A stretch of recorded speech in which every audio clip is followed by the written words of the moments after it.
Punët e mëdha kërkojnë burra të mëdhenj. I këtill ishte personaliteti të cilin do ta prezantojmë para jush. Kushteve dhe rrethanave nëpër të cilat kaloi nuk ishin shumë premtuese për formimin e tij, por ai i theu ligjet e tyre dhe për të çdo sfide tregoi sukses. U sprovua gjatë jetës për qëndrimet që kishte, por nuk u dorëzua, ndërsa ai pas të kalimit të atyre sprovave u përjetësua si burr me vlera e merita të jashtëzakonshme. Është ky Hafez Ali Podgorica, njeriu i zhvillimeve të rëndësishme fetare e kombëtare. Bismillahirrahmanirrahim. Me emrin e Allahut, mëshiruesit, mëshirbërësit. Në historinë shqiptare, liderët fetar musliman kanë lënë gjurmë edhe në fusha tjera posa saj fetare. Heri gjejmë si referenca për shkenca tjera, si që ishte Hoxh Hasan Tahsini, e herë në balë të veprimtarisë adhëtare. Ky binom i angazhimit të tyre flet për efektin edukativ të mësimeve fetare, të cilat kërkojnë nivelet më të larta të përgjegjësisë në përmbushjen e detyrimeve, veçmas atyre që kanë peshë historike. Fisnikët tanë që do t'i prezantojmë në këtë seri janë dëshmi konkrete e këtij edukimi. Secili prej tyre ka diçka të veçantë që i ka rezervuar një vend të rëndësishëm në histori. Hafez Ali Podgorica, që sot kemi nderin t'ua prezantojmë, është një personalitet i rrallë, kontributi i cilit është vërtet për admirim. Pati fatin t'jetonte në kohë të vështira, por ndryshe nga të tjerë që zgjodhen rrugë tjera, ai zgjodhi rrugën e shërbimit ndaj vendit. Përqendrimet që kishte pagoi shumë shtrenjtë, por dhimbjet, mundimet, varfria u tretën, e qëndrimet e tij prej burri mbetën. Jeta e Hafez Ali Podgoricës, siç do të shohim, është frymëzim, qysh nga fëmijëria. Hafez Ali Podgorica lindi në vitin 1855 në Podgoricë, në një familje patriotësh shqiptar. Sigurisht se ky ambient dhe kjo klimë do të ndikonin shumë në formimin e tij, ani pse nuk pati fatin që t'jetonte gjatë me prindrit. E lan jetim që të dy, qysh në moshën 6 vjeçare. Baba i quhej Abdullah, ndërsa e ëma Pashe. Por për kujdesja për të nuk mungoi. Xhaxhallarët që jetonin në Shkodër e morën me vete. Edhe pse ishte jetim dhe kishte kaluar në një qytet të huaj për të, ai mori edukimin e mirëfillt. E kreu shkollën fillore dhe gjimnazin Osman. Ai këtu mësoi Kur'anin përmendsh, duke marrë titullin Hafez. Më vonë shkoi në Istanbul për të vazhduar studimet, ku një me personalitete të njohura shqiptare. Ishte shok i Ismail Qemailit, Jani Vretos, Koto Hoxhit e shumë të tjerëve. Bashkë me ta, u pajis me ndjenjat dhe idetë kombëtare për lirinë e Shqipërisë dhe për hapjen e mësimit të gjuhës shqipe. Funksionet që ka ushtruar Hafezi ynë janë funksione fetare dhe politike, që gjitha janë funksione të larta dhe me përgjithësi. Hafezi ynë ka qenë kadi e mufti i Durrësit, ka qenë kryetar i pari bashkisë Durrës në vitet 1909-1912, ka marrë pjesë në ngritjen e flamurit, pra ka bërë punë të jetë të mëdha. Dhe nëse i trajtojmë këto funksione dhe detyra që ka kryer nga pesha dhe rëndësia që kanë pasur, edhe fetare, edhe kombëtare, themi se kanë qenë vërtet poste të rëndësishme. Të jesh mufti nënkupton që për një çështje të caktuar të flasësh në emër të Zotit. Ai që nuk ka dijen e madhe, nuk guxon ta bëjë këtë. Kjo pra flet për diapazonin e gjerë të dijes së tij. E them këtë ndërsa krahas kësaj parasysh kam edhe kohën kur fetvat dhe përgjigjet fetare duhet të maten shumë më shumë se në rrethana normale. Po kështu, edhe funksioni administrativ i kryetarit të bashkisë është shumë me përgjegjësi. Këtë përgjegjësi e rrit edhe fakti se Hafez Aliu ishte i pari në këtë detyrë. Prandaj i kishte edhe meritat, por edhe përgjegjësinë e themelimit administrativ të qytetit. Të kthehemi dhe të flasim më hollësisht për angazhimin e tij. Hafez Aliu, në fakt, pas studimeve, ishte kthyer fillimisht në Shkodër, ku kishte punuar si avokat e ndihmës gjyqtar. Kishte bashkëpunuar me patriotët dhe intelektualet shkodran. Më pas, ishte transferuar në Durrës, ku kishte punuar si kadi ose gjykatës dhe ku ishte zgjedhur edhe mufti. Ndoshta kjo përvojë e re e ka kalitur për funksionet që do t'i ushtronte në të ardhmen. Veçmas atë të kryetarit të bashkisë që kërkon përveç tjerash edhe përgatitje juridike. Në Durrës, Hafez Aliu u bashkua me patriotët Nikol Kaçorrin, Abaz Qelkupën, Sejt Kërtushën, Nekili Bohovën e shumë të tjerë. Kjo do të radhiste në radhët e veprimtarëve adhëtarë dhe kështu do të bëhej gati që të barte edhe këtë përgjegjësi në nivelet më të larta të mundshme. Me formimin e klubeve Vllazëria e Bashkimi, Hafez Aliu bëhet antar i tyre. Është fjala për vitet 1905-1909.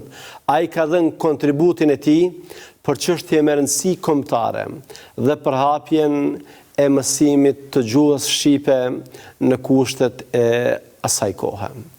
Hafez Aliu është dërguar gjithashtu si përfaqësues i Durrësit në Kongresin e Dibrës në korrik të vitit 1909. Këtu Hafez Aliu e Dervish Hima fituan miratimin e të gjithë delegatëve për përkushtimin në çështjet kombëtare në planin arsimor, kulturor e politik. Në vitin 1909, në zgjedhjet bashkiake, klubi paraqiti kandidaturën e Hafez Aliut. Ai ishte brumosur me idealet e rindarzve tanë dhe kishte udhërrëfyes mësimet e Sami Frashit, ku kishte mësuar konceptet e qeverisjes së vendit. Ai ishte personi më i kompletuar për të përballuar detyrat e rënda të kryetarit të bashkisë. Kështu, u zgjodh kryetari i parë i bashkisë së Durrësit në legjislaturën 1909-1912. Duke qenë gjithmonë konsekuent në lëvizjen patriotike, hidhte bazat e administratës shqiptare edhe në fushën e drejtësisë. Pas dështimit për ngritjen e flamurit në Durrës, në 24 nëntor 1912, si kryetar bashkie nënshkroi aktin e përfaqësimit për delegatët e Durrësit që do të shkonin në kuvendin e Vlorës.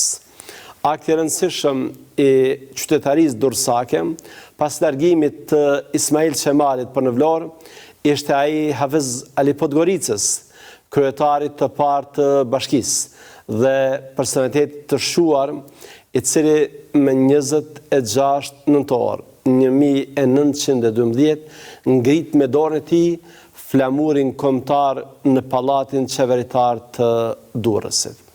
Menjëherë pas këtij akti madhor, patriotët durrësak në drejtimin e Hafez Aliut me 27 nëntor 1912 firmosën telegramin numër 3300 dërguar të gjithë qyteteve me rëndësi të Shqipërisë për shpalljen e pavarësisë në Durrës. Njëkohësisht ju dërguan memorandume konsujve të Austrisë, Francës dhe përfaqësuesit italian në Durrës. Në dokumentet historike që ndodhen në arkivin e shtetit, Fondi i Pavarësisë, shkruan kësaj: Hafiz Ali Podgorica, 1855-1929, me 26 nëntor 1912, me cilësi si kryetar bashkie, pati nderin e posaçëm me ngrit me dorën e vet flamurin Shqipërisë në pallatin qeveritar të Durrësit. Administratës që kryesoi Hafiz Ali Podgorica më 1909-1912, për meritat e saj përbën faqe historie në jetën e qytetit të Durrësit. Është e kohës së tij dhe vula e parë e bashkisë së Durrësit. Kjo detyrë lidhej padyshim me momentin historik që kalonte qeveria e përkohshme e Vlorës. Për veprimtarinë patriotike atdhetare, Hafiz Aliu gjithë jetën e tij ia kushtoi veprimtarisë për të mirën e vendit në organizimin e administratës shtetërore, si dhe në planin arsimor, kulturor e politik. Për figurën intelektuale të tij janë zhvilluar disa mbledhje ku janë dhënë disa kumtesa për veprimtarinë e tij. Për mundin dhe kontributin, Hafiz Ali Podgorica është nderuar. Në vitin 1992, Hafiz Ali Podgoricës i jepet nga presidenti i Republikës së Shqipërisë, Sali Berisha, titulli urdhri i klasit të parë për veprimtari patriotike me motivacionin si figurë intelektuale, i dalluar në organizimin e luftës për çlirim kombëtar, për ngritjen e flamurit në Durrës dhe për organizimin e administratës shtetërore. Më 16 tetor 1996, Këshilli Bashkiak i qytetit të Durrësit i jep Hafiz Ali Podgoricës titullin pas vdekjes qytetar nderi i qytetit të Durrësit me motivacionin intelektual dhe patriot i shquar. Si delegat i Durrësit në Kongresin e Dibrës ka luftuar me sukses synimet gjënturke. Bashkëpunëtor Ismail Qemalit, me porositet të cilit ngriti flamurin kombëtar në Durrës më 26 nëntor 1912. Kryetar i parë në Bashkinë e Durrësit në vitet 1909-1912. Në vitin 2003, përkatësisht me 16 dhe 17 gusht, nga Bashkia e Durrësit, e shoqata Durrësi, është nderuar me titullin simbol i qytetit, kryetarit të parë të Bashkisë së Durrësit, intelektualit të shquar që organizoi administratën shtetërore, patriotit të flakt që më 26 nëntor 1912 ngriti flamurin e pavarësisë në Durrës. Më 26 nëntor 2005, nga Bashkia e Durrësit dhe shoqata Durrësi, Hafiz Aliut i akordohet titulli Mirënjohje qytetit të Durrësit me motivacionin për kontributin që ka dhënë për pavarësinë e shtetit shqiptar dhe për ngritjen e flamurit kombëtar shqiptar në qytetin e Durrësit më 26 nëntor 1912. Ndërsa në vitin 2008, përkatësisht më 26 nëntor të këtij viti, u bë inaugurimi i përmendores së kryebashkiakut të parë të Durrësit, pra Hafiz Ali Podgoricës. Angazhimi dhe kontributi i tij nuk shiheshin mirë nga ata që kishin qëllime të ulta ose interesa të ngushta personale. Ide dhe qasja e Hafizit do t'i pengonte shumë. Prandaj në vitin 1926 do të dëbohej në Kavaj. 3 vite më vonë, duke lënë familjen në gjendje të rëndë financiare, Hafiz Aliu do të vdiste. Hafiz Aliu vdiq duke mos lënë pas vete pasuri, por reputacion dhe kontribut të cilit shqiptarët do t'i detyrohen përjetësisht. Ai dëshmoi se si hoxh mund të kryente edhe shërbime tjera, madje me përgjegjësi edhe më të madhe. Presionet nuk e ndalën dhe kërcënimet nuk e friksuan. As internimi nuk e friksoi. Kështu është puna kur njeriu ka vlera dhe beson në to. Si jetim që ishte, i bashkohet plejadës së jetimve, të kryesuar nga profeti i dashur, Muhamedi, paqja dhe bekimet e Zotit qofshin mbi të, që kanë korrur suksese. Hafiz Aliu, me angazhimin e tij për ngritjen e flamurit, ka dëshmuar vizionin dhe larpëmsinë prej një lideri të mirëfillt, i cili nuk është i shkujdesur në kohët kur vendoset për të ardhmen e vendit. Hafizi punoi për Zotin, prandaj emri i tij nuk u harrua kurrë. Kështu është kush punon për Zotin, emri i tij nuk harrohet. Puna e tij nuk u tret dhe as nuk humbi, nga se Allahu ka premtuar se nuk do ta humb angazhimin e vepërmirëve. Në takimin e radhës, me lejen e Zotit në fokus, do ta kemi një personalitet tjetër madhështor, historia e cilit do të na frymëzojë. Deri atëherë, qofshim në mbrojtjen e Allahut. Assalamu alaikum wa rahmatullahi wa barakatuh.